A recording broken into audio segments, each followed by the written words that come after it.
आई गवनवा की सारी, उमरी अब ही मोरी बारी। आई गवनवा की सारी, उमरी अब ही मोरी बारी। इसमें बहुत सारे भाव एक साथ हैं और इतनी गहराई से जीवन के अर्थों को इस भजन के माध्यम से कबीर बता रहे हैं। एक भजन के माध्यम से तीनों तल की बातें हो जा रही हैं और तीन तल है। एक तल शरीर का, दूसरा तल मन का और तीसरा तल जो मन के आगे है, ध्यान, बोध, प्रेम। हम ये बोल देते हैं। ये वर्ड्स जो है, इन शब्दों का चुनाव किया है उस हाईएस्ट को, अल्टीमेट को रिप्रेजेंट करने के लिए। तो तीन तल कौन से हो गए? पहला तल शरीर, दूसरा मन और तीसरा बोध, मनातीत, बियॉन्ड माइंड, उसका है। समझेंगे कि इस भजन के माध्यम से कबीर क्या कह रहे हैं हमसे। आई गवनवा की सारी, उमरी अब ही मोरी बारी। कि जो इसका शाब्दिक अर्थ है, वो शाब्दिक अर्थ तो शरीर के तल का है। उसमें एक ऐसी सिचुएशन बताई जा रही है जो शादी की है। शादी के बाद जो गौना होता है ब्राइड का, तो उस गौने की सिचुएशन है जिसमें उसके अब गवन की साड़ी आ गई है और अब उसका गौना हो रहा है दुल्हन का, और वो अब दूसरे घर में जाएगी। अब उसको ट्रैवल करके किसी दूसरे घर में जाना है। तो शाब्दिक अर्थों में तो उसका गौना हो रहा है, जो कि फिजिकल लेवल पे बताया जा रहा है कि आपके देह के तल में जो संबंध है प्रेम का, आने जाने का, उसको बता रहा है। तो उन्हीं शब्दों के माध्यम से ये भजन है और इसका अर्थ इसके साथ और गूढ़ता में उपलब्ध है। वो समझेंगे कि अब गवन की साड़ी आ चुकी है और उम्र ही अब ही मोरी बारी, कि अब मेरी बारी आ गई है। अब मैच्योरिटी की स्टेज आ गई है। अब बचकानी हरकतें, पुराना, फूलिश, वो सब नहीं चलेगा। अब कुछ मैच्योर ऐसा है जो उसकी बारी आ गई है। उमरी गवनवा की साड़ी, साड़ी भी यहाँ तीन तरीकों की है। अगर देह के तल पे विवाह की इस जो स्थिति को बताया है, उस स्थिति में देखें तो साड़ी वो लाल रंग की है। तो लाल रंग आपको बताता है कि शरीर है, शरीर की कुछ क्रियाएं हैं, उनकी क्रियाओं में वैसा मन भी होता है उनके लिए। तो जो कपड़ों का चुनाव भी है और रंगों का, वो भी उसी हिसाब से होता है। तो उसके हिसाब से लाल सबसे अच्छा मानते हैं, उसमें एग्रेशन होता है, तो वो साड़ी लाल रंग की होती है। दूसरी, जब फाइनल गवन हो जाता है, जब यमराज आते हैं, तो साड़ी तब भी पहनी जाती है जब शरीर मृत्यु को प्राप्त हो जाता है और अब ये छोड़ के, मैच्योरिटी आ गई, अब छोड़ के कहीं और चले गए जहाँ के हैं। तो जब यमराज आते हैं, वो गवन कराने आते हैं, तो भी साड़ी पहनी जाती है। वो साड़ी आपकी होती है सफ़ेद रंग की। तो ये दूसरा अर्थ हो गया उसका। एक जो दैहिक तल पे है, लेकिन दैहिक तल के में भोग के लिए है, तो लाल साड़ी। दूसरा देह के ख़त्म होने का है, लेकिन वो भी है दैहिक तल का, तो उसके लिए सफ़ेद साड़ी, कि अब बात यहाँ ये ख़त्म हुई, अब तो कुछ और ही जो है वो शुरू होगा, ये ख़त्म हुआ।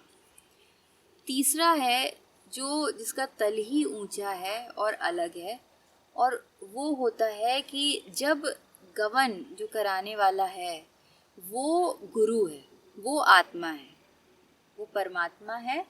गुरु भी बोल सकते हैं, क्योंकि गुरु ही परमात्मा से मिलाने के लिए आता है। तो एक गवन उसको भी कहते हैं। तो पहला गवन तो दैहिक तल पे हुआ कि दो शरीर हैं, उनको मिलना है, उनके बीच का कोई टाई अप है, तो वो एक नर है, पुरुष है, और नारी को ले जाने के लिए आया है।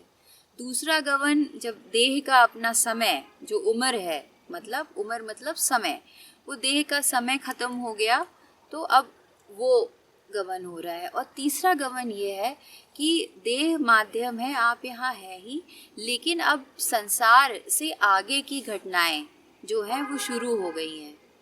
अब वहाँ जाने की मैच्योरिटी, परिपक्वता आ गई है। मन को ये दिखने लगा है कि मन के क्या क्या खेल चल रहे हैं। मन को जो बातें पहले रुचती थी वो अब नहीं रुचती, उनकी असलियत साफ साफ दिखने लगती है। जिस किसी चीज़ में जहाँ भी देखो वहीं पे आपको वॉयलेंस, वहीं पे डिवीज़न, वहीं पे भेद, वहीं पे आशा निराशा, इन्हीं सब का खेल चलता रहता है। और ये बात मन साफ साफ देख लेता है, और जब ये बातें साफ साफ दिख जाती हैं तो वही उम्र आ जाती है। उमरी अब ही मोरी बारी, वही परिपक्वता आ गई कि अब जाना है कहीं।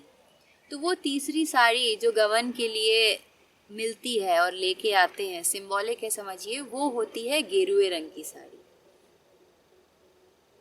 तो गेरुआ रंग जो आप साधु संतों को पहने देखते रहते हैं, उस गेरुए रंग का यही मतलब होता है कि अब आम संसारी चीज़ें जो देह के तल पे और देह के तल पे जो भोग होते हैं उसमें उनको अब कुछ नहीं रुचता, उसके आगे की घटना होने लगती है तो वो रंग पहनने लगते हैं, गेरुआ।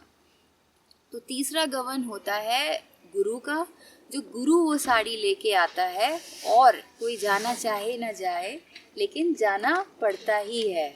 तो वो साड़ी, अब वही कबीर कह रहे हैं कि आई गवनवा की साड़ी। अब तो संसार का इतना कुछ रुचता नहीं, अब कुछ आगे का शुरू हो गया है, वो साड़ी आ चुकी है और मुझे जाना है, मेरी बारी आ गई है। उमर बताता है समय। उम्र क्या बता रही है? क्या बता रही है उम्र? समय। अब जब जो तीन चीज़ों पे हम देख रहे हैं, पहली चीज़ तो देह में होते हुए देह के भोगों को है, उसका समय।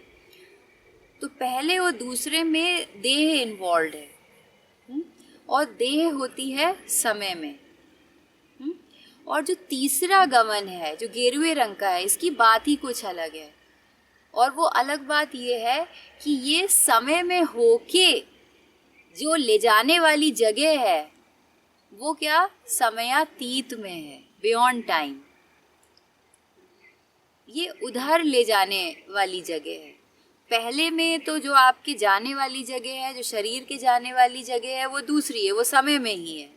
एक जगह से उठ के आप दूसरे जगह में चले गए। शरीर की कॉन्टिन्यूटी है कि पहले बालपन था, अब हाँ, अब शरीर मैच्योर हुआ तो शादी हुई, तो अब उसके अरेंजमेंट के लिए कहीं और जा रहे हैं। तो है कंटिन्यू देह ही कर रही है, बॉडी कर रही है। दूसरे में भी बॉडी खत्म हो रही है तो कंटिन्यू टाइम में बॉडी ही कर रही है, क्योंकि बॉडी ही टाइम में है। तीसरा की बात अनोखी है, वो तो डायमेंशन ही अलग है। वो समय में होते हुए गुरु जिस जगह पे लेके जाते हैं वो है परमात्मा, जो समयातीत है, बियॉन्ड टाइम, क्योंकि उसकी डेथ कभी नहीं होती। साज समाज पिया ले आए और कहरिया चारी। कबीर कह रहे हैं कि जैसे आपको देह में जो भी आयोजन देह के लिए रचे जाते हैं, शादी ब्याह के लिए रचे जाते हैं, उसमें भी आपको साज समाज लगता है। वो पिया लेके आए हैं और कहरिया चारी। तो वैसे ही जब देह भी खत्म होती है, जब यमराज आते हैं, तब भी आपको साज समाज लगता है। पहले विवाह में आपको दूसरा साज लगता है, कुछ और शहनाई बजेगी, दूसरे आपके पूजा वूजा की सामग्रियां होंगी, ये सब होगा, लेकिन आयोजन तो पूरा इसमें है ही। वैसा ही जब देह खत्म होती है तब भी साज समाज लगता है, तब भी भजन गाए जाते हैं, तब भी लोग एकत्रित होते हैं, तब भी पूरा आयोजन रचा जाता है कि अब इस शरीर को कैसे सम्मान पूर्वक विदा कर देना है, इसकी डिग्निटी मेंटेन रखना है, जैसे ही इसने जीवन जिया उसके हिसाब से अच्छे से अच्छा हो सकता है उसको एंड कर देना है। तो उस प्रक्रिया के लिए भी साज समाज लगता है। तीसरी प्रक्रिया के लिए भी साज समाज लगता है। आपके जब गुरु जीवन में आते हैं तब भी वो अपने साथ वैसा ही समाज मान लीजिए लेके आते हैं और उनके साथ होता है, तो उसमें भी समाज लगता है। कई लोग एकत्रित होते हैं, वो उस बात को जानते हैं, समझते हैं, उनका अपना समाज जो है वो बनता है। तो साज समाज पिया ले आए और कहरिया चारी। समझेंगे ये चार कहरिया। कहरिया कौन? जो कहार लोग होते हैं, जो डोली उठाते हैं। तो और कहरिया चारी। तो जब डोली भी उठाई जाती है तो भी आपके चार लोग लगते हैं, चार लेके आए जाते हैं। जब अर्थी भी उठती है तो भी चार कहरिया लगते हैं, चार कहार लेके आए। और जब गेरुए रंग की बात आती है, जब गुरु के साथ आते हैं तब भी चार कहरिया लगते हैं, लेकिन वो बड़े ऊंचे हैं। वो शारीरिक कहार नहीं होते जो अपना देह देते हैं मिट्टी को उठाने के लिए, अर्थी को उठाने के लिए। वो बता रहे हैं चार कहार ही दूसरे हैं, और वो चार कहार हैं आपके चार मन की स्थितियाँ। तो पहली तीन स्थितियाँ जो हैं, एक तो आपकी हो गई जागृति मन, गुरु जो बार बार आपको होश बेहोश के, कल हमने कितने भजन गाए, ना सोने पे अधिक नींद क्यों सोए रे, बार बार बोल रहे हैं भजनों के थ्रू। और सारे भजनों में यही बात बार बार अलग अलग शब्दों के थ्रू, अलग अलग सिचुएशंस और स्थितियों और उनके थ्रू आती है। तो ये गौर करने वाली बात है कि ये बार बार क्या बता रहे हैं, बार बार मन की स्थितियों का ही तो बता रहे हैं, जागरूकता के बारे में ही तो बता रहे हैं कि जो नींद छाई होती है उसी को तो अलग कर रहे हैं, बेहोशियों को अलग कर रहे हैं, जो अलग अलग तरीकों की हैं, प्रकारों की हैं, इन्हीं को अलग कर रहे हैं। तो ये चार कहार जो है, इन्हीं के बारे में गुरु बता रहे हैं कि ये चार कहारों के बारे में बता रहे हैं जिनको लेके ये मन शरीर चल रहा है और क्या क्या हो रहा है। तो पहली जो आपके मन की स्थिति, जो पहला कहार बता दिया, वो है जागृति।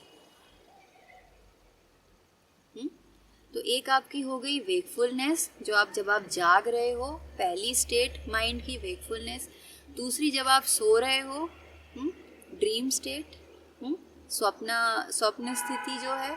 तीसरी है सुषुप्ति, जो कि ड्रीमलेस स्लीप है। पहली वेकिंग स्टेट जो जागना है, दूसरी ड्रीमिंग स्टेट जो स्वप्न देख रहे हैं, और तीसरा जो कहार है जो उससे ऊंची स्थिति मन की होती है, वो है ड्रीमलेस स्लीप। ऐसी नींद जिसमें ड्रीम्स ही नहीं है, मेमोरीज ही नहीं है, थॉट्स ही नहीं है, तो सुषुप्ति बोलते हैं, ड्रीमलेस स्लीप। और जो चौथी है वो कहलाती है तुरीय, कि इन तीनों में भी कुछ ना कुछ, ड्रीमलेस स्लीप में भी कुछ ना कुछ डिस्टर्बेंस, इंटरफेरेंस रह जाता है। तो इसके भी आगे की जो है, जो सबसे प्योर होती है, जिसमें जागना सोना एक बराबर होता है, इतना गहरा होश है, इतनी गहरी समाधि है, ध्यान है, कि सोते वक्त भी गुरु लोग आपने देखा होगा जागे हुए होते हैं। जागना सोना देह के तल पे तो अलग अलग दिख रहा है अपीयरेंस में, लेकिन अगर गहराई में जाएं, उस सूक्ष्मता में जाएं, सटल फॉर्म में देखें, तो वो एक ही होता है। वो जागते सोते वक्त उस एक में ही लगे हुए हैं। तो इसी को जो चौथा नाम दिया है, चौथा कहार, वो है तुरीय। सचिन, चौथा कौन सा है? तुरीय। तुरीय सबसे लिखा जिसमें जागना सोना सेम कॉन्सेप्ट पर होता है। तो साज समाज पिया ले आए और कहरिया चारी। इसको थोड़ा सा गाते हैं, प्रैक्टिस करते हैं। 2 लाइन समझेंगे, फिर 2 लाइन गाएंगे। चलिए खुल के गाइएगा, प्यारा भजन है, काफी अच्छा भजन है। 1 2 3 स्टार्ट। आई गवनवा की सारी उमरी अब ही मोरी बारी।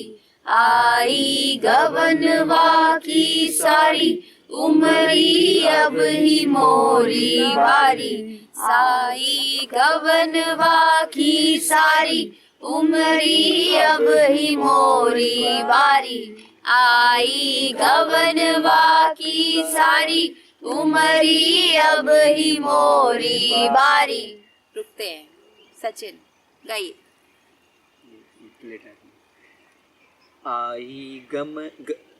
आई गवनवा की सारी उमटी अब ही उमरी, उमर से उमरी, उमरी अब अवधि ही है मोटी भाषा। मोही बीटी साज अमाज पियाले आर और। हिमांशु तुम्हारी कॉपी है ये? रिदम की है।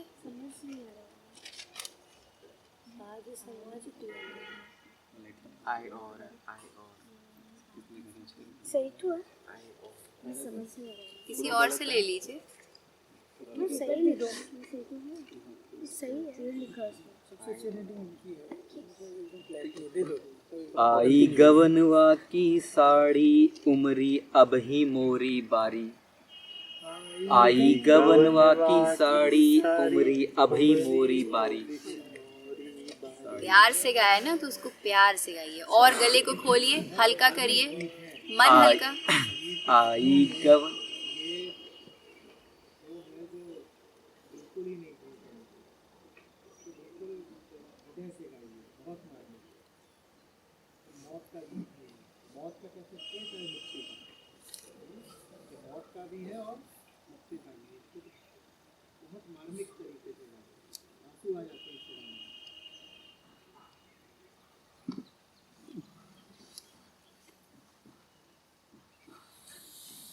आई गवनवा की साड़ी उमरी। सारी सारी बोलिए। सारी सारी है पढ़िए।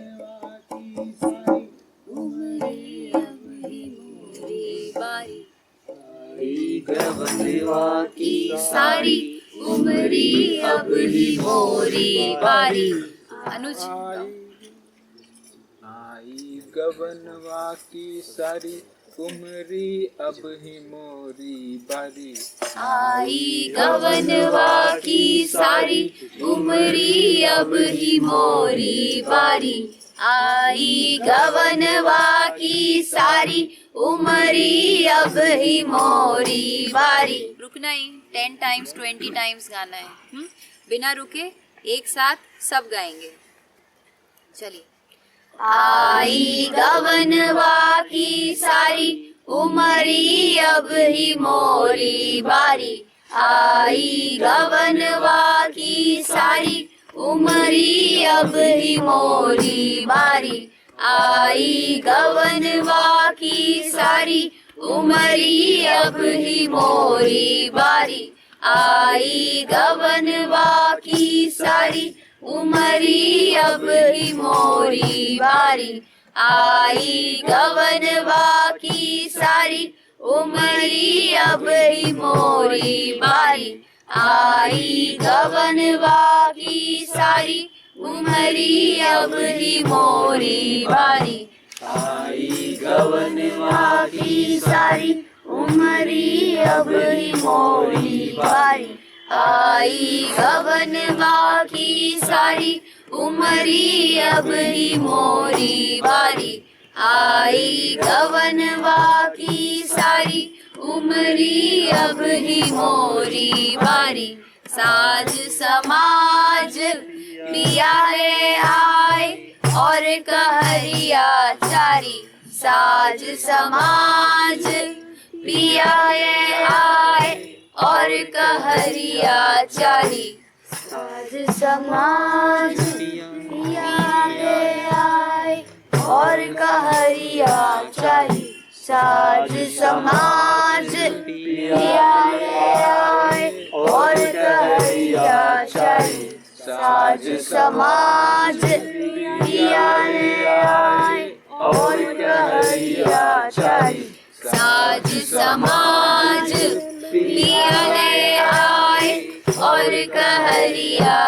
सारी साज समाज पिया ले आए और कहरिया चारी साज समाज पिया ले आए और कहरिया चारी बमना बेदर्दी अचरा पकड़ के जोरत घटिया हमारी बमना बेदर्दी अचरा पकड़ के जोरत घटिया हमारी सखी सब पारत गारी सखी सब पारत गारी सखी सब पारत गारी।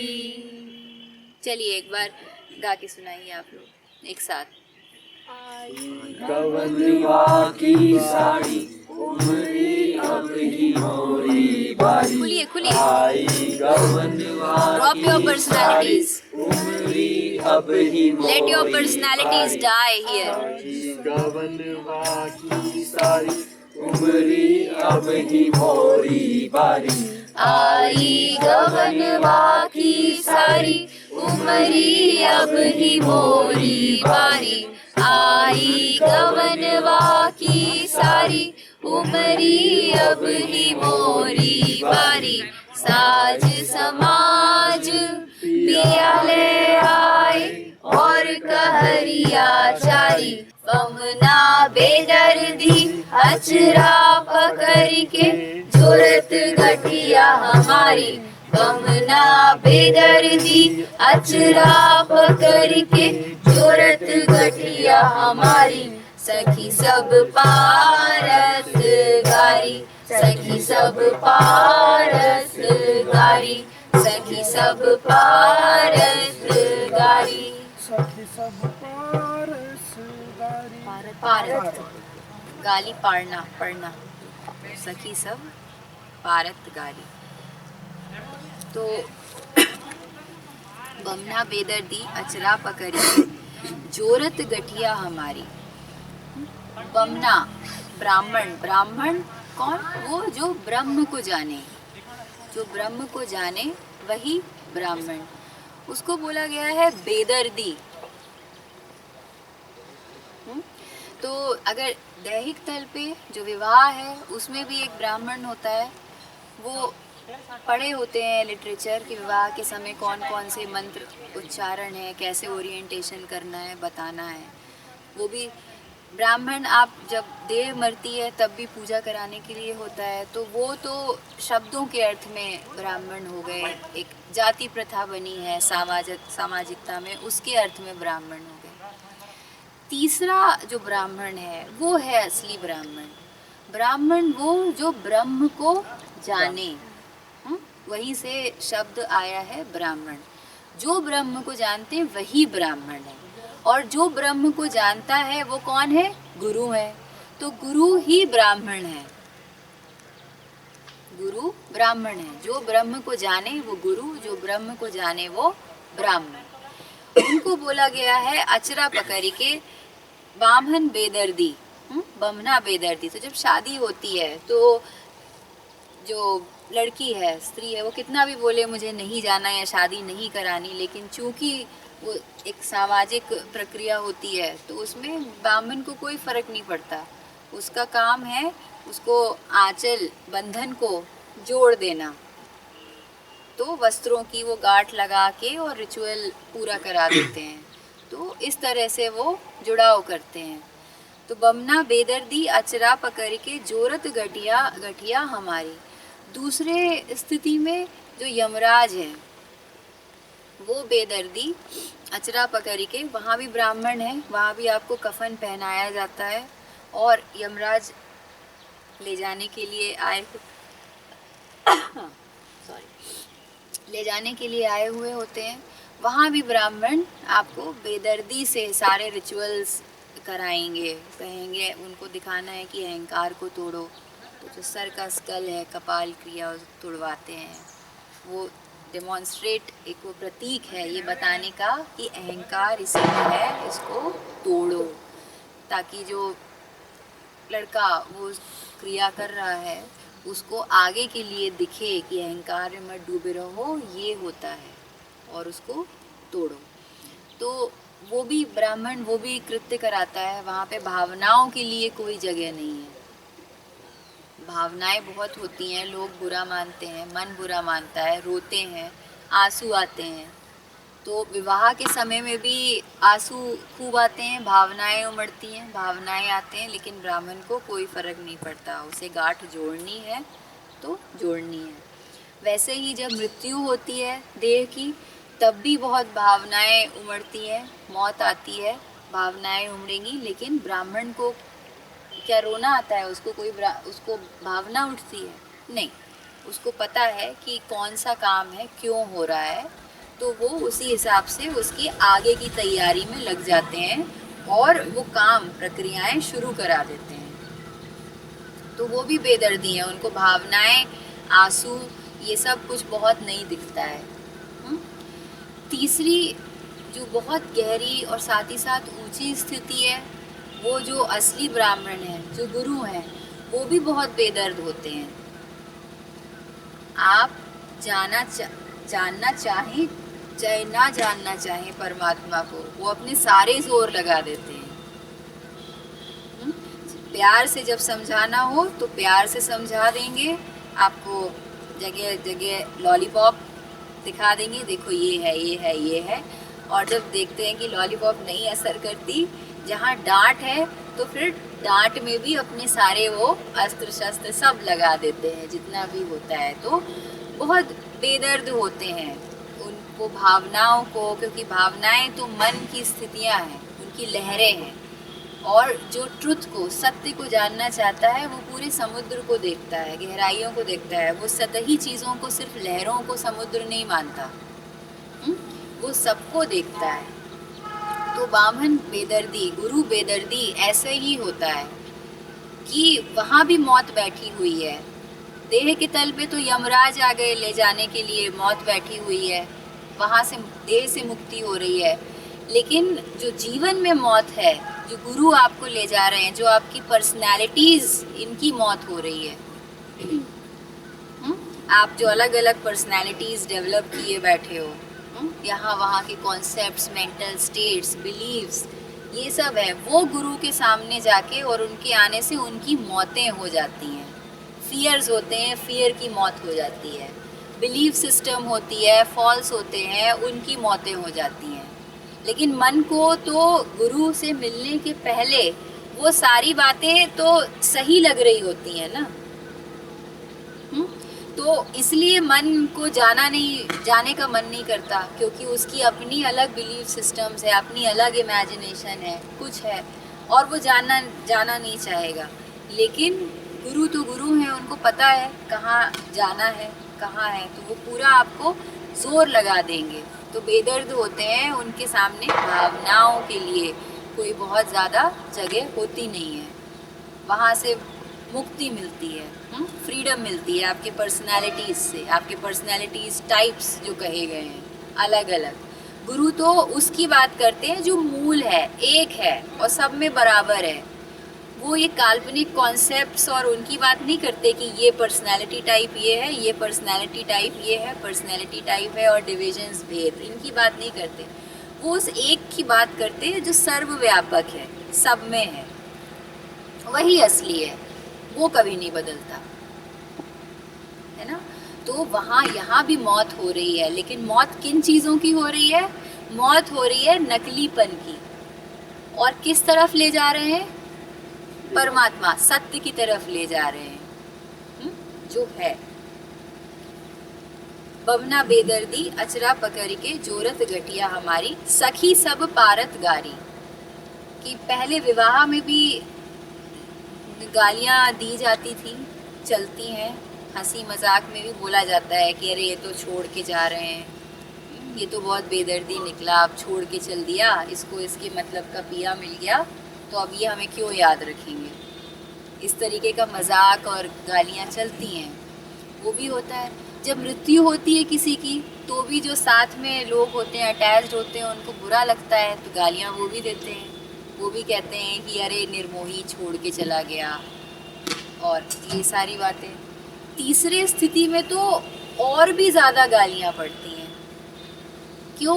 क्योंकि जो सखियाँ होती हैं वो पूरे संसार में होती हैं, और जिनकी बारी आ गई होती है, जिनकी उमरी मोरी बारी, जिनका टर्न आ गया होता है, वो अब उनके साथ संसार के आगे की घटनाएं शुरू हो जाती हैं।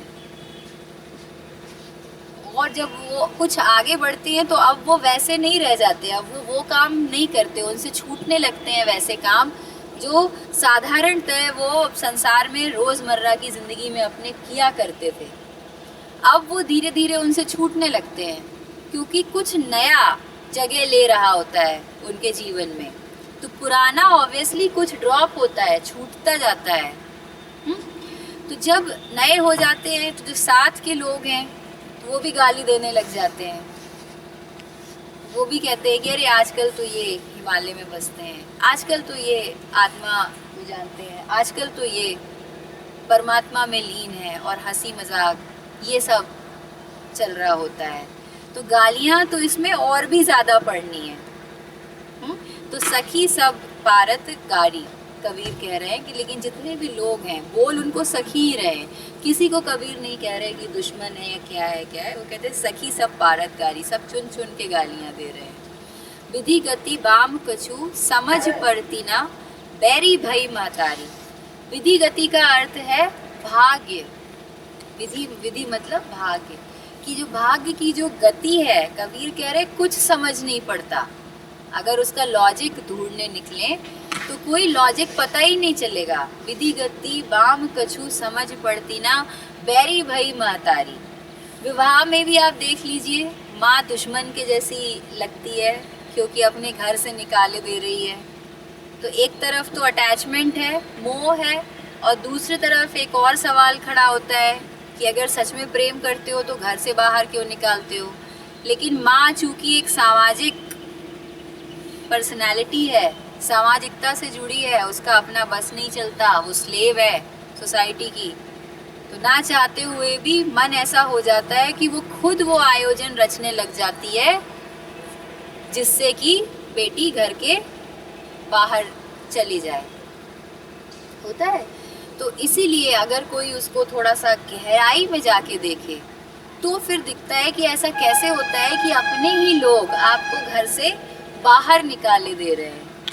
तो पहली स्थिति में भी ये साफ साफ दिखता है, लेकिन चूंकि उसको इतने आनंद नहीं बोलना चाहिए, उसको इतने एंटरटेनमेंट के फॉर्म में रचा जाता है, इसको ग्रैंड भव्य सजाना धजाना, नाच गाना म्यूज़िक अच्छा खाना, और ये सब कर दिया जाता है इतना कि उसके भोग में जो असली सवाल जो खड़ा हो जाता कि मुझे अगर इतने साल पाला है तो घर से बाहर क्यों कर रहे हो, वो इतने सारे भोग एक साथ चल रहे होते हैं कि वो एक असली सवाल वो दब जाता है, छुप जाता है, और वो सामने आने ही नहीं पाता, क्योंकि उस मौके पे जब वो कार्य हो रहा होता है उसको इतने चालाकी से उसका आयोजन रच दिया जाता है कि वो ऐसा लगता है कि अरे ये तो बिल्कुल स्वर्ग की प्राप्ति है, जैसे कि कुछ अच्छा होने वाला है।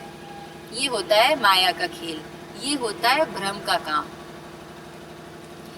दूसरे में भी यही होता है कि विधि गति बाम कछु समझ पड़ती ना बैरी भई महतारी। दूसरी स्थिति में भी कि विधि की गति कुछ समझ नहीं आती, कब कैसे जन्म हो जाता है, कब मृत्यु भी आ जाती है, और मृत्यु भी हो जानी है, कब होगी, कैसे होगी, क्यों जन्म लिया, क्यों मरेंगे, इन सब चीज़ों का कोई समझ से लेना देना ही नहीं है। आप लॉजिक निकालने लगो तो लॉजिक है ही नहीं, कुछ समझ ही नहीं आएगा। बैरी भई महतारी यहाँ पे भी कि अब तक जिस पे इतना भरोसा था कि जो साथ हैं, लेकिन अब उनकी भी लिमिटेशंस दिख रही हैं। बैरी वही जो साथ ना दे पाए, तो अब शरीर छूट रहा है, और शरीर छूटने में जो साथ नहीं दे पा रहा, तो वही बैरी भई महतारी कि अब वो भी कुछ नहीं कर पा रही है। तीसरे में तो महतारी सच तरीके से बैरी हो ही जाती हैं।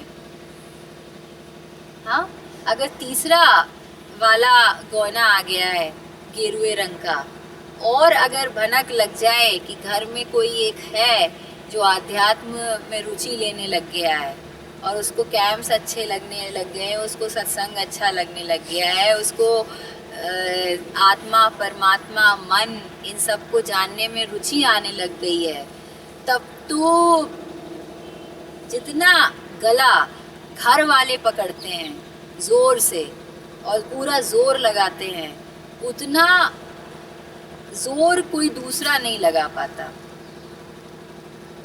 बुद्ध भी जब उन्होंने देख लिया था, उनको मृत्यु दिख रही थी, उनको जरा दिख रही थी, उनको शरीर का बूढ़ापन दिख रहा था, मृत्यु दिख रही थी, तो उसको जानने के लिए वो घर से बाहर निकले, आगे जाना चाहते थे। सबसे ज़्यादा जोर कि वो घर से बाहर ना निकले उनकी माँ ने ही लगाया था कि जब और कुछ आगे बढ़ने की बात आ गई तो जो माँ जो अब तक हर चीज़ में बचाती थी, थोड़ा सा भी कुछ नहीं, सबसे ज़्यादा सपोर्ट उसी से मिलता था, अब वही माँ सबसे आड़े सामने खड़ी है, बैरी भई महतारी। क्योंकि मोह का ही जोर लग सकता है तो मोह ही रोकता है। मोह का माया मोह के थ्रू चलेगी, उसका जोर लगेगा तो मोह ही रोकेगा। तो वही तीसरे केस में तो महतारी और बैरी हो जाती है। पता बस चल जाए कि आपका थोड़ा सा अध्यात्म की तरफ रुचि है तो गालियां तो पढ़नी ही पढ़नी है। माँ से पढ़ेगी, बाप से पढ़ेगी, दोस्त यार सबसे पढ़ेगी। तो कबीर उसको बहुत ऊंचाई से बोल देते हैं, वो बुरा नहीं मानते, वो कहते हैं सखी सब पारत गारी, सीधे बोल देते हैं। रोए रोए अखियां मोरी पोंछत, घरवा से देत निकारी। वही कह रहे हैं कि रो रो के एक तरफ तो मेरी आंखें पोंछती है और दूसरी तरफ मुझे घर से ही निकाले दे रही है। तो वही इस बात को कह रहे हैं, विधि गति बाम कछु समझ पड़ती ना। भाग्य की जो गति है, ये सब क्या हो रहा है वो कुछ समझ नहीं आ रहा, सब उल्टा पुल्टा हो रहा है। कि जो सबसे ज्यादा अब तक चाहने वाला था वही घर से बाहर निकालने में आतुर है और उसके बाहर निकालने के तरह तरीके के आयोजन रच रहा है। एक तरफ रोती जा रही है, रोए रोए अखियां मोरी पोछत, और घरवा से देत निकारी। भाई सबको हम भारी, तो भारी तो हो ही जाना है हर केस में। आप समाज में भी रहते हो तो भी आप भारी हो जाओगे। अगर एक उम्र के बाद कमाना नहीं शुरू किया तो भी भारी लगोगे, तरह तरीके की बातें सुनने को मिलेंगी। हाँ, आप स्त्री जाती हो, नारी हो, तो एक उम्र के बाद माँ बाप को भारी लगने लग जाते हो। उनको ये लगता है कि अरे अब तो लड़की जवान हो गई, कहीं ऊंच नीच ना हो जाए, इज्जत पे दाग ना लग जाए। सामाजिकता में इज्जत इस तरीके से चलती है ना, तो अपनी इज्जत बचाने के लिए खुद ही आयोजन रचते हैं कि अब तो किसी से टाई अप करा दो, इससे पहले कि कुछ गड़बड़ हो जाए पहले ही ट्रांसफर कर दो। ऐसे ही होता है। तो भाई सबको हम भारी, तो अभी तक जो अपने लग रहे थे देह के तल में देखें, उनको भी भारी भारी भारी लग रहे हैं। अब जब मौत आ गई है, दूसरा इसका पहलू देखें जिसमें यमराज आए हैं और शरीर जस्ट अभी छूटा ही है, तो भी आप देखिए कि कितनी जल्दी मृत्यु हुई नहीं कि तुरंत फोन कॉल्स इधर उधर पहुंच जाएंगे, तुरंत सूचनाएं, एक को दो चार को सूचनाएं दी जाती हैं, फिर वो 2-4 तुरंत आगे बढ़ाते हैं, फिर उससे वो तुरंत और कॉल करके आगे बढ़ाते हैं, 100-150 लोग इकट्ठे हो जाते हैं और तुरंत मृत्यु से होते ही उसी बेडरूम से आप उठा के देह को बाहर रख देते हो, घर के अंदर भी नहीं रखते हो, थोड़ी देर वेट भी नहीं करते हो, इतनी जल्दी होती है ना कि वो सब उसमें टाइम लगेगा, वो इतना टाइम होगा, तो फास्ट करो, इतने लोग आएंगे, वहाँ जाना है, फिर स्नान होगा, फिर लौटना है। तो दुनिया भर के उसमें आडंबर और रिचुअल्स इन्वॉल्व हैं और उस तरीके में मतलब क्लोज से क्लोज लोगों को बहुत समय नहीं लगता, मरते ही तुरंत घर से बाहर लेटाओ, होता है ना, देखा होगा ऐसे। सो घरवा से देत निकारी, भाई सबको हम भारी, कि मतलब 2-4-5 मिनट 10 मिनट भी वो देह का इंतज़ार नहीं होता। और देह के तल पे चलता भी ये है, उसका अपना डीके शुरू होता है, वो भी है, लेकिन एक और पहलू है कि तुरंत ये सब ताम झाम तैयारियां शुरू हो जाती हैं कि थोड़ी भी देर मृत देह को झेलता नहीं है कोई, चाहे वो कितना भी क्लोज क्यों ना हो। वही सबको हम भारी। अब तीसरी, जिसमें पर्सनालिटी की मौत होती है, जिसमें मन के अंदर बैठी डस्ट की, गंदगी की मौत होती है, जिस गमन में गुरु आए होते हैं, उस गमन में तो और भी ज़्यादा आप भारी हो जाते हो। उस गमन में आप और भी ज़्यादा भारी हो जाते हो माँ बाप को। ऐसी स्थितियां होती हैं जिसमें कुछ भी नहीं छोड़ते माँ बाप। उनका बस चले तो वो एक प्रौढ़ लड़की या लड़के को पीटने लग जाएं, उनके साथ वो मानसिक हिंसा करते हैं, उनको मोह के वश में लाके, इमोशंस में लाके तरह तरीके की धमकियाँ और सब कुछ, उनके लिए यहाँ वहाँ वैसे शादी ब्याह जुगाड़ते न जुगाड़ते, जहाँ देख लिया कि इसका आध्यात्मिक मन हो रहा है तो और ज़्यादा ये प्रक्रियाएं तेज कर देते हैं। तो इस तरीके के लोग आप भारी लगने लग जाते हो अपने ही घर के लोगों को। बस पता चले कि अगर आध्यात्म की तरफ रुचि है और आप आत्मा परमात्मा ऐसे शब्दों का इस्तेमाल करने लग गए और आपने सत्य बोल दिया या क्वेश्चन कर लिया कि इसमें ट्रुथ कितना है, फिर देखिए सामने वाले का गुस्सा।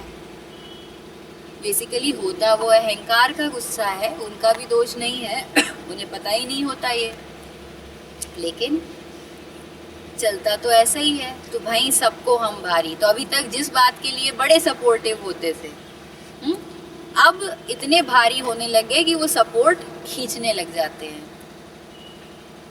आप बोलो कि एक रिवर राफ्टिंग का और भोगों का कोई कैंप करने जाना है, तो स्टूडेंट्स हैं हमारे कैंपसेस में जिनसे बात करते हैं, तो माँ बाप खुशी खुशी पैसे निकाल देंगे।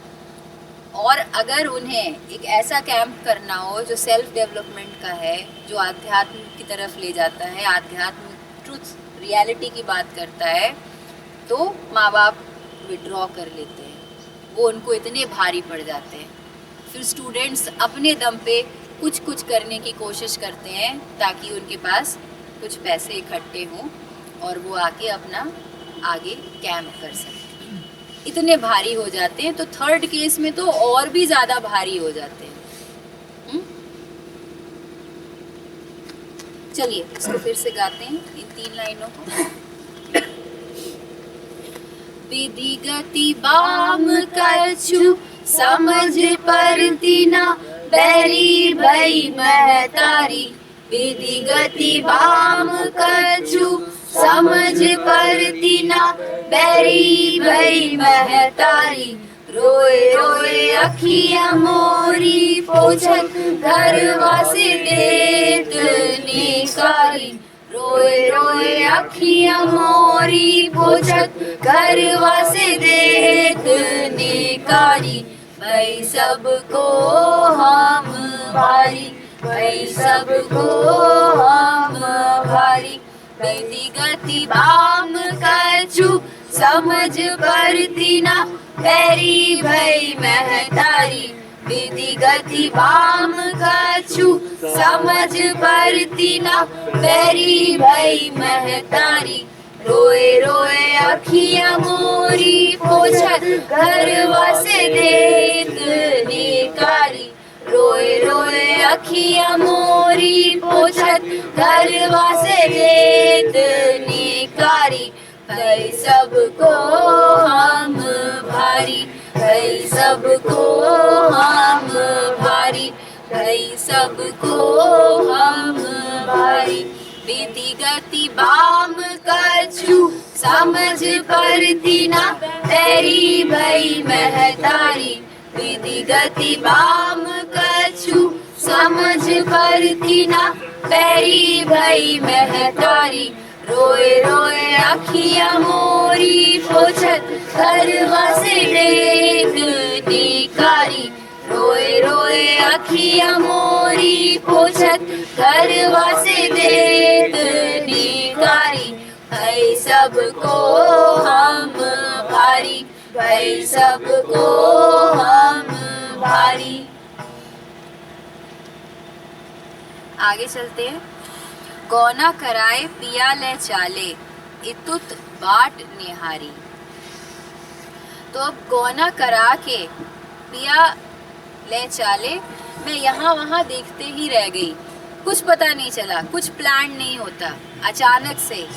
अब किसी बच्चे का विवाह हुआ है, बाल विवाह, उसको कुछ समझ थोड़ी ना क्यों हो रहा है, इतना आयोजन रच दिया जाता है, उसको कुछ नहीं समझ में आता।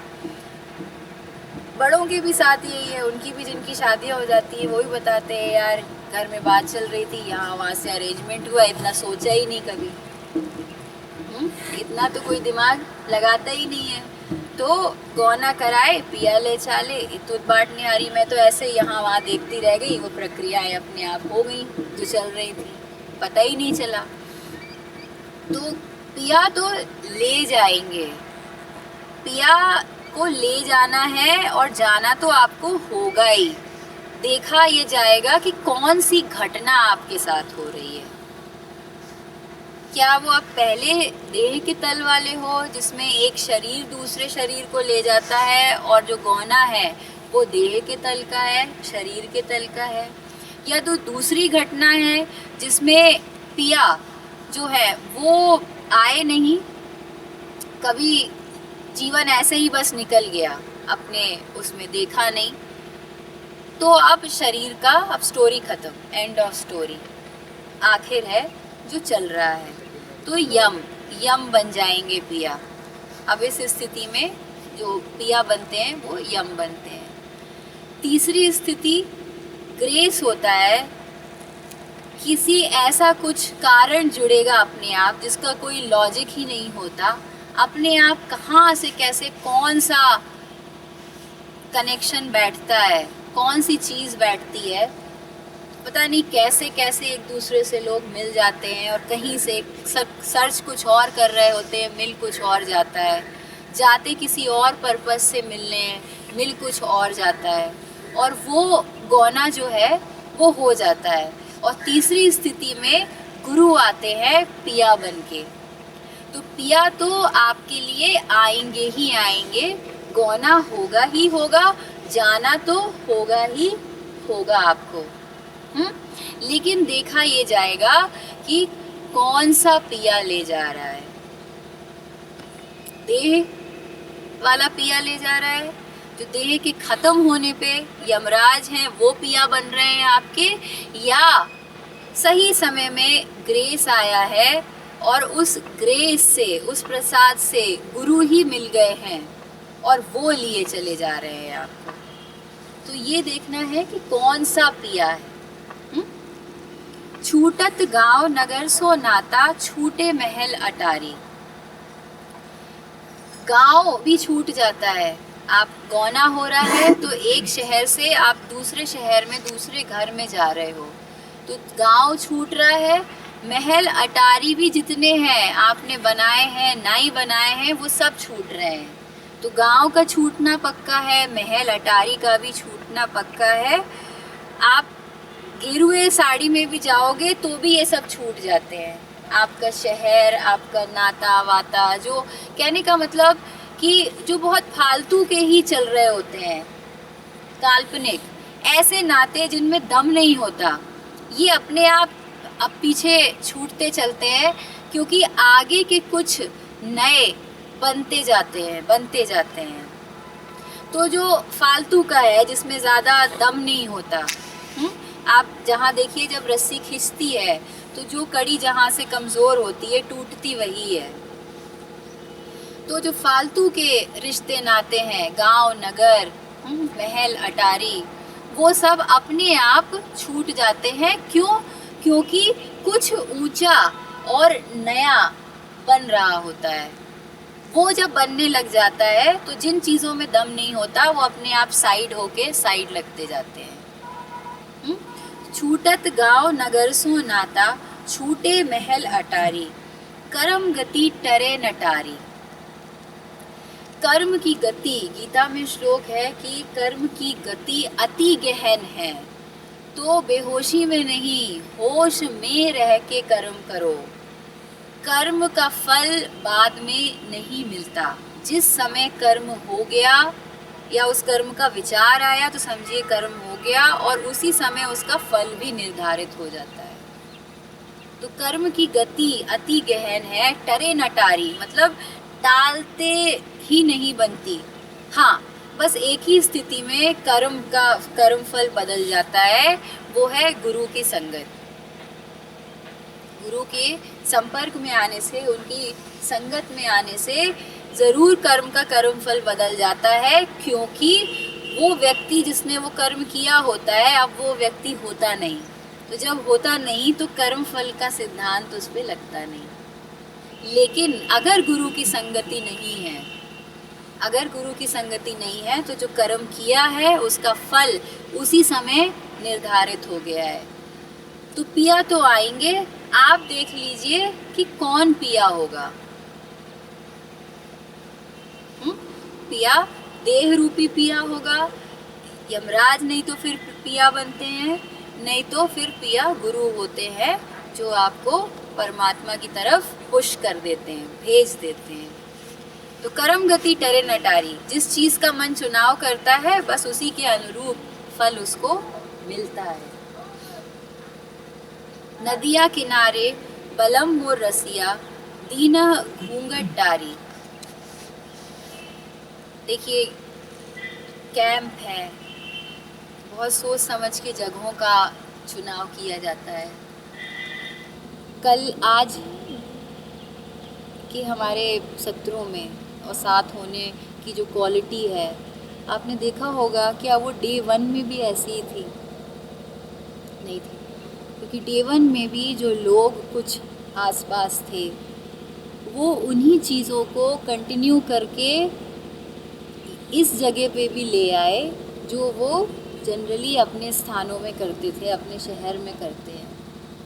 और वही वो जो है उनकी पर्सनालिटीज़ हैं, ये होती है पर्सनालिटी, और इसलिए पर्सनालिटीज़ का ड्रॉप होना बहुत ज़रूरी होता है। They are extremely dangerous. Personality इतनी कंडीशनड होती है, कंडीशनड बिहेवियर से बनती है कि वो सारी चीज़ें जो जिन शहरों से आए थे वहाँ पे करते, वो यहाँ आके इन चीज़ों के साथ नहीं हो पा रहे हैं, और उस चीज़ को जिससे वो कंडीशनड है वो यहाँ आके थोप रहे हैं उनको। वही काम कर रहे हैं, वही गाली गलौज, वही पीना वीना, वही हिंसा है। दोस्त आपस में बट एक दूसरे के साथ हिंसा कर रहे हैं। तो नदिया किनारे, इसलिए नदी का बहुत ऊंचा योगदान है, मीनिंग है। ऐसे ही नहीं साधु संत ऋषि मुनि नदी के किनारे पहाड़ों में चले जाते हैं, उसका कुछ मतलब होता है, शांति। अगर वो शांति मानसिक तल पे भी हम समझ पाएँ कि वो क्या होती है। तो नदिया किनारे बड़ी सीक्रेट चीज़ें होती हैं। आप देखेंगे कि दो प्रेमी भी अगर दैहिक तल में, दैहिक प्रक्रियाओं में हैं और उसके हिसाब से मिल रहे हैं, तो वो कहाँ मिलना पसंद करते हैं? वो जगह जो शांत है, वो जगह जो शांत है, नदी किनारे। जंगल में मिलेंगे, पहाड़ों में मिलेंगे, नदी किनारे मिलेंगे, नेचुरल है, प्रकृति के पास में है। जब देह भी ख़त्म हो गई होती है, यमराज आए होते हैं, तो उनको जलाने का भी काम कहाँ होता है ज़्यादातर? वो भी जो कोई भी वाटर बॉडी आसपास है नदी के किनारे, वहीं होता है। तो नदिया किनारे बलम मोर रसिया, दीना घूंघट टारी। और तीसरी चीज़ तो ऋषि मुनि हैं, गुरु लोग हैं, इनका भी सानिध्य है, इनकी भी संगति आपको ज़्यादातर नदी के ही किनारे मिलेगी। क्योंकि बहुत कुछ नदी हमें ऐसा है जो सिखाती है, और नदी में क्या क्या होता है हम अपने मन से योग्य नहीं हैं इतने कि सीख पाएँ। सिर्फ गुरु ही बताते हैं कि नदी मतलब क्या। जब जय कृष्ण मूर्ति कहते हैं कि वॉच द ट्री, तो वो कह रहे हैं कि तुम सिर्फ पेड़ को नाम मात्र लैंग्वेज से, कंडीशनिंग से पेड़ मत जानो, तुम देखो कि पूरा पेड़ अपने आप में क्या है, पूरा अपने आप में वो इकोसिस्टम है, पूरा अपने आप में वो एक कनेक्टिविटी है। तो उनके कहने का मतलब ये होता है, वो एक पेड़ को रूप, रंग, आकार और उसकी मीनिंग, भाषा के और आगे ले जाने के लिए कहते हैं वॉच द ट्री। हमने कम लिटिल क्लोजली जो गाना गाया था, आचार्य जी ने इंग्लिश में ट्रांसलेट किया था, मोह को कहाँ ढूंढे रे बंदे, मैं तो तेरे पास रे, उसको इंग्लिश में कम लिटिल क्लोजली गाया था, परसों ही गाया हमने ये।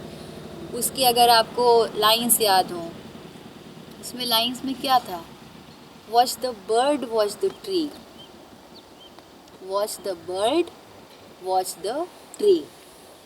तो साधारण जीवन में तो हम सतही देख पाते हैं और वो भी पूरा पूरा नहीं देख पाते।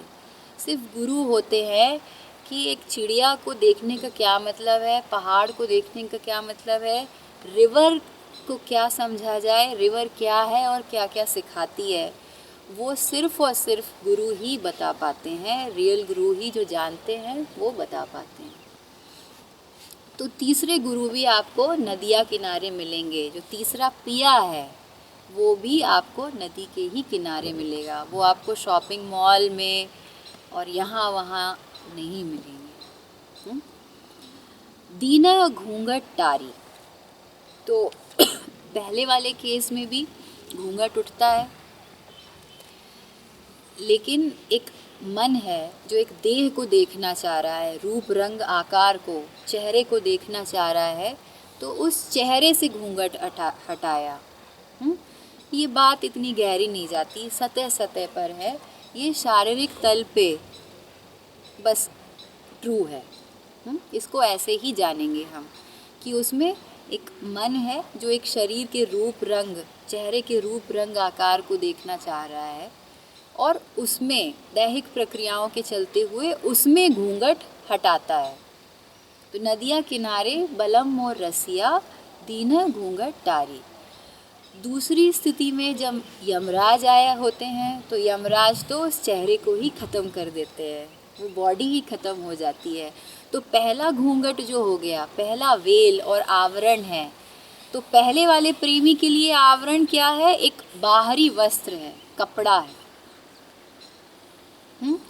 दूसरा वाला प्रेमी जो यमराज, जो दूसरा वाला पिया है, इनके लिए घूंघट क्या है, उनके लिए शरीर ही आपका बाहरी आवरण है। दैहिक प्रेमी के लिए जो आवरण है वो क्या है, कपड़ा, घूंघट। यमराज के लिए जो आवरण है वो है शरीर, तो वो चेहरा ही ख़त्म कर देते हैं। और जो तीसरा पिया है, गुरु है, उनके लिए आवरण है मन, तो वो मन को ही मार देते हैं। मतलब मन के अंदर बैठे जो काल्पनिक चीज़ें हैं, जो बाहरी हैं। कल्पना हमेशा बाहरी चीज़ों की होती है, कोर चीज़ों की तो कल्पना होती नहीं है। सांस की कोई कल्पना है क्या? सांस ले रहे हैं तो इसकी क्या हम कोई कल्पना करते हैं? नहीं, ये इतनी कोर है, ये इतनी इंट्रिंसिक है ना, तो इसकी कल्पना होती नहीं। कल्पना, विचार हमेशा बाहरी चीज़ों के होते हैं और जो कुछ भी बाहरी है वो घूंघट है। कबीर एक और अपने भजन में कहते हैं, घूंघट के पट खोल रे तो है पिया मिलेंगे। कि तुम अपने विचारों, विचार ये सब बाहरी हैं, आके बैठे हैं, तो घूंघट के पट खोलो, तुम्हें पिया मिलेंगे। तुम ये बाहरी विचार खोलो, हटाओ, सत्य मिलेगा, ट्रुथ दिखेगी, रियलिटी दिखेगी कि क्या है। तो बस नदिया किनारे बलम मोर रसिया, दीन घूंघट टारी। तो जो गुरु थे उन्होंने नदिया के किनारे मन ही मार दिया। उनकी पूरी भरसक प्रयास रहता है कि उसको इतनी चोटें करो, इतनी चोटें करो कि वो मन ही जो कल्पनाओं को लेके चल रहा है, उस कल्पनाओं को चोट दो कि वो कल्पना हट जाए, क्योंकि जब नकली हट जाता है तो क्या बचता है? असल रह जाता है।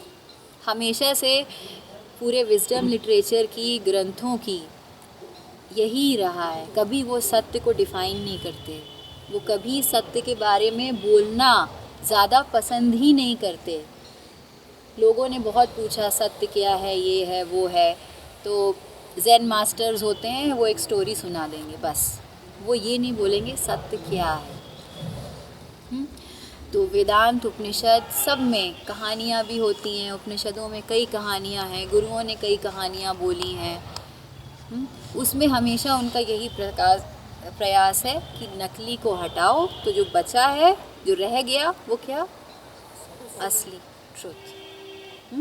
तो गुरु भी नकली जो घूंघट है, मन के अंदर बैठी भ्रांतियाँ, मन के अंदर बैठा सब कुछ जितना भी है, कल्पना, फियर आपकी कल्पना है, हर्ट आपकी कल्पना है, आपके सुख दुख कल्पना है, हिंसा कल्पना है, जितने भी तरीके के भाव हैं, रिवेंज लेने के, कनिंगनेस, जितने भी तरीके की हो सकती है, कुछ भी कैलकुलेशंस, ये सब मन के अंदर की चीज़ें, ये कल्पनाएं हैं।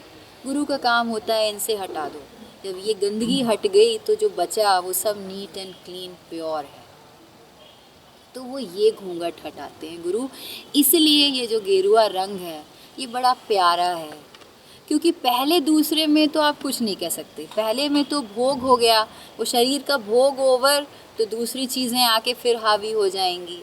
दूसरे में तो और भी गौन केस होता है कि अब तो कहानी ही ख़त्म, अब तो कहानी ही ख़त्म, शरीर ही नहीं बचा है, चला गया, चाहे जैसा दिया हो।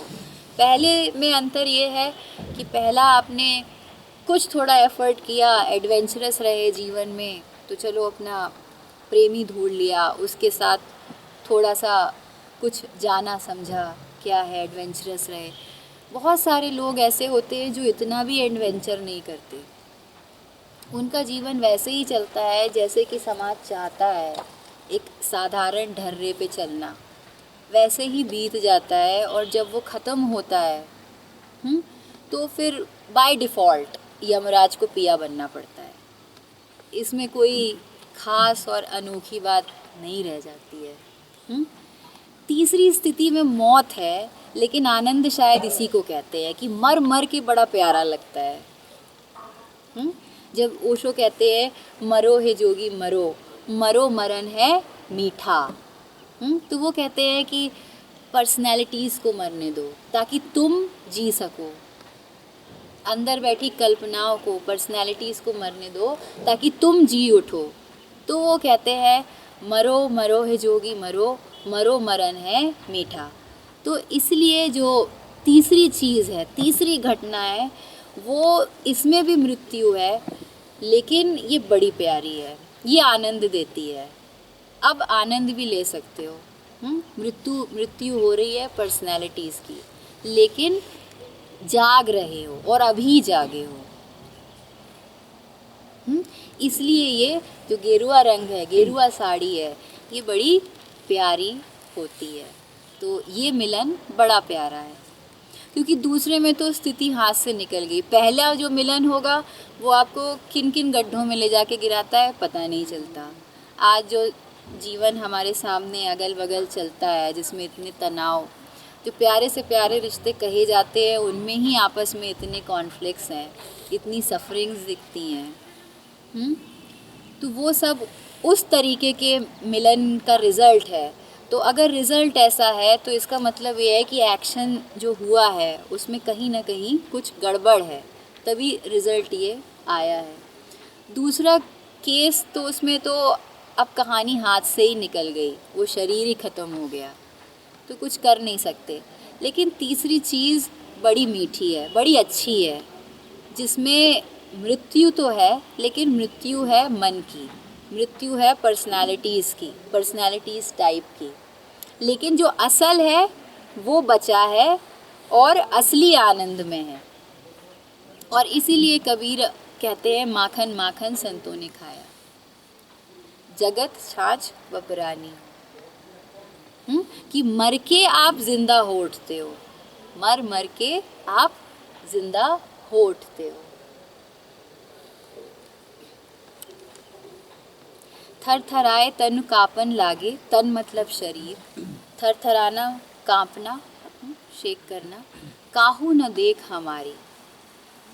थर थराहट एक्साइटमेंट, तो जब देह से देह मिलती है तब भी उसको भी एक्साइटमेंट मिलता है, थर थराहट में होता है वो। जब मृत्यु आती है, शरीर छूट रहा होता है, तब भी शरीर थोड़ा सा थर थराता है अपने मृत्यु के पहले, वो भी थर थराहट है। तीसरे में भी थर थराहट है, बड़ा डर है। क्यों? क्योंकि आप अननोन में एंटर हो रहे होते हो। पहले से जो स्क्रिप्ट लिखी गई है उसके चलने में तो कोई डर नहीं होता। तो अगर किसी को बोला जाए तुम्हारा ब्याह है, तुम्हारी शादी है, तो वो कभी डरेगा नहीं, वो बल्कि और खुश होगा। कबीर अपने एक भजन में कहते हैं कि सुख को दुख और दुख को सुख समझे, सुख माने। कबीर कहते हैं तुम्हारी दुनिया ही उल्टी चलती है, सुख को तुम दुख मानते हो और दुख को सुख मानते हो। तो जो असली दुख होता है, चूँकि वो सर्वव्यापक है, हर जगह फैला हुआ है, हर कोई करता है, तो उसको देख के जब एक्चुअली दुखी होना चाहिए तो तुम सुख फील करते हो, क्योंकि पहले से स्क्रिप्ट लिखी है। तो मन को ऐसा लगता है कि ये तो ऐसा ही होता है, तो वो उसमें एंटर होने में डरता ही नहीं। लेकिन जहाँ पे अननोन है, चीज़ें पहली बार घटित हो रही होती हैं, उससे मन को डर लगता है। तो गुरु के भी साथ आने में एक थरथराहट, एक कंपन बनी रहती है। क्यों? क्योंकि वो हमेशा नए की तरफ भेजते हैं, नए में एंटर होने को पुश करेंगे, नए में जाओ। और जितने बार हम अपने नोन के कंफर्ट से कुछ आगे नए में निकलते हैं, उतने बार मन भयभीत रहेगा, थोड़ा डरा रहेगा, क्योंकि वो पहले कभी किया नहीं होता। तो उसमें भी थरथराहट, कंपन जो है वो बनी रहती है। तो तीनों ही स्थितियों में ये ट्रू है। थरथराए तन कांपन लागे, डर लगने लगा कि ये क्या करने लग गए अचानक से। वो सारे काम जिसमें पहले ऐसा लगता था कि इसी में हैप्पीनेस है, इसी में सब कुछ है, और अब वो अच्छे नहीं लग रहे। अब वो अच्छे नहीं लग रहे तो एक डर लगने लगा कि मेरे साथ होने क्या लग गया। तो इसमें भी थरथराहट है और इसमें भी कंपन है। तो थरथराए तन कांपन लागे, काहू न देख हमारी, कि कोई हमारी बात देख नहीं सकता। ये घटना जो है ये इतने अलोननेस में होती है, अकेलेपन में होती है कि ये कोई जान ही नहीं सकता। और गलती कर देते हैं वो लोग जो अपने साथ हुई बातों को बहुत ज़्यादा दूसरों के माध्यम से जानना चाहते हैं कि वो क्या कह रहे हैं, वो क्या फीडबैक दे रहे हैं। क्योंकि जिस व्यक्ति से आप सुन रहे हो वो उस तल पे है नहीं, ना उसके साथ वो घटना हुई है। तीनों ही स्थितियों में आप देखिए, देह से देह का ही भी मिलन हो, दैहिक तल पे हो रहा है, तो भी एक प्राइवेसी उसको भी चाहिए होती है, अलोननेस में होता है। भीड़ में शादी का आयोजन भीड़ हो सकती है, लेकिन अगर देह से देह भी मिल रही है तो वो भी भीड़ में संभव नहीं है, वो भीड़ में नहीं होता है। तो बात सतही तौर पे है, लेकिन इतना तो रूल वो भी फॉलो करती है। तो सतही बात है, ऊपर ऊपर की हल्की बात है देह के तल पे, इतना तो बेसिक रूल वो भी फॉलो करती है कि हमें प्राइवेसी मिले, अलोननेस कहने का मतलब रहे। फिर मौत भी जब आती है वो भी अकेले आते हैं। कुटुंब परिवार सुत जोई, सहायक होगा ना कोई। जब मौत आती है तो जिसको आती है उसी समय उसी को आ रही, किसी और को नहीं आती है, तो वो समझ नहीं सकता कि क्या हो रहा है, काहू न देख हमारी। ऐसे ही तीसरी स्थिति में भी जब गुरु आते हैं, तीसरा गमन हो रहा है, गेरुए रंग वाला गमन हो रहा है, सत्य परमात्मा की तरफ मार्ग मिल गया है, उधर जान रहे हैं, आगे बढ़ रहे हैं। तो तीसरी स्थिति में भी कोई दूसरा आपकी बात जान ही नहीं सकता, क्योंकि जो अनुभव हो रहे हैं वो आपको आपके अपने अनुभव हैं, आपके अलोननेस में है। यहाँ पे दो का, तू का कोई काम ही नहीं है। ये इतनी आंतरिक घटना है, इतनी अलोननेस में होती है। ये समाज होके भी जो तीसरे गुरु का साज समाज पिया ले आए, जो तीसरे गुरु साज समाज लेके आते हैं, उसमें समाज होके भी वो समाज नहीं होता, कि होते सब इकट्ठे हैं लेकिन साथ ही साथ सब अपनी अलोननेस में हैं, आंतरिक तौर पे सब अपने में रूटेड हैं, सेंटर्ड हैं। ये ऐसा समाज है। चलिए इसको हम गाते हैं।